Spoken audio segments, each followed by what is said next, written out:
MP amplia poder de peritos para pente fino em benefícios do INSS. Medida também aumenta a fiscalização e isenções tributárias a pessoas com doenças graves e que hoje não são alvo de perícia médica. A equipe econômica propôs ao presidente Jair Bolsonaro, PSL, um amplo pente fino em benefícios concedidos pelo INSS e também isenções tributárias a pessoas com doenças graves e que hoje não são alvo de perícia médica. Para isso, a minuta da medida provisória antifraudes encaminhada à Casa Civil para análise vai expandir o escopo de trabalho dos médicos peritos do governo. A equipe econômica propôs ao presidente Jair Bolsonaro, PSL, um amplo pente fino em benefícios concedidos pelo INSS e também isenções tributárias a pessoas com doenças graves e que hoje não são alvo de perícia médica.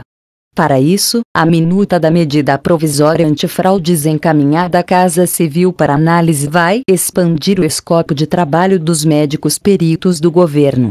O ministro da Economia, Paulo Guedes, chegou a estimar uma economia entre 17 bilhões e 20 bilhões com a MP. O texto ainda será analisado pela Casa Civil e precisa ser assinado por Bolsonaro, passando a valer a partir da publicação no Diário Oficial da União, DOU. O Congresso Nacional terá 120 dias para converter o texto em lei.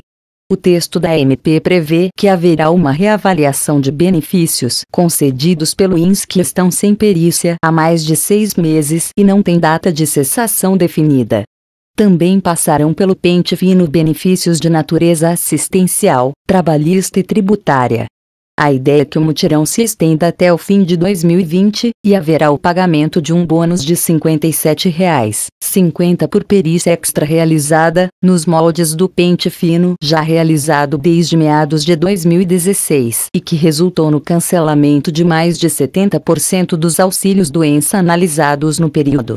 A mudança nas atribuições dos peritos dará a eles poder para atuar, por exemplo, na avaliação de doenças de pessoas que solicitam isenção de imposto de renda ou de IPI para compra de automóveis.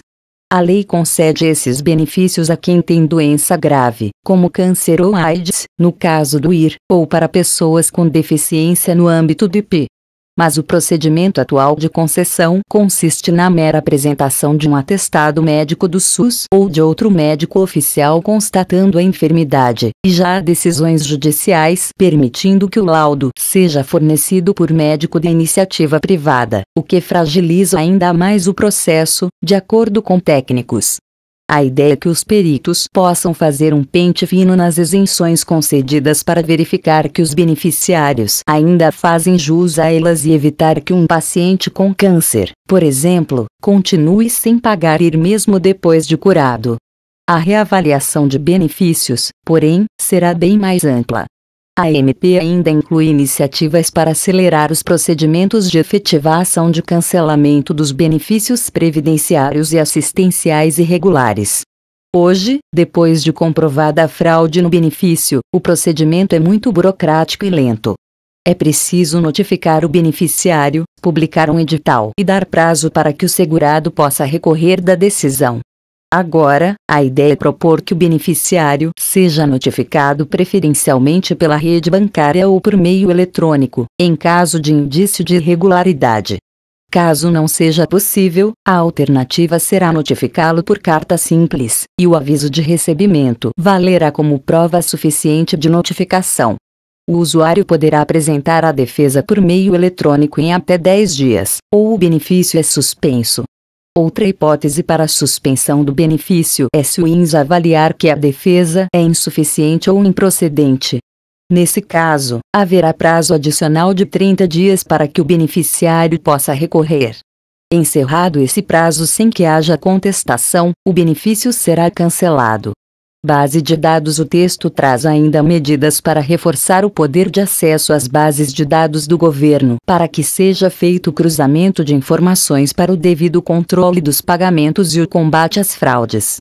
Por muito tempo, a equipe econômica enfrentou resistências de alguns órgãos que não queriam compartilhar suas informações. A ideia do grupo era no sentido de que esse cruzamento fosse feito com maior eficácia. A MP também vai restabelecer a possibilidade de o INSS pedir ressarcimento de valores de benefícios depositados indevidamente, por exemplo, em favor de pessoa já falecida. O ex-presidente Michel Temer chegou a editar uma MP com o mesmo teor, mas o texto perdeu eficácia porque o Congresso não votou a tempo. Em julho de 2017, a estimativa era de que havia 675 milhões a serem recuperados, mas pouco desse valor foi efetivamente restituído à União e os valores potenciais atuais podem superar essa cifra. Novas regras. A MP também vai apertar uma série de regras para cobrir os ralos na administração pública e coibir novas fraudes. Entre essas medidas, está a ideia de estabelecer um prazo de 180 dias para que seja requerida a pensão por morte concedida a menores de 16 anos. No caso do auxílio reclusão, pago a dependentes de detento em regime fechado, passará a ser exigido um período de carência, ou seja, de contribuição ao INSS, de 12 meses para que haja direito ao benefício. Hoje, não existe essa carência. A equipe econômica também propõe mudanças nas regras da aposentadoria rural.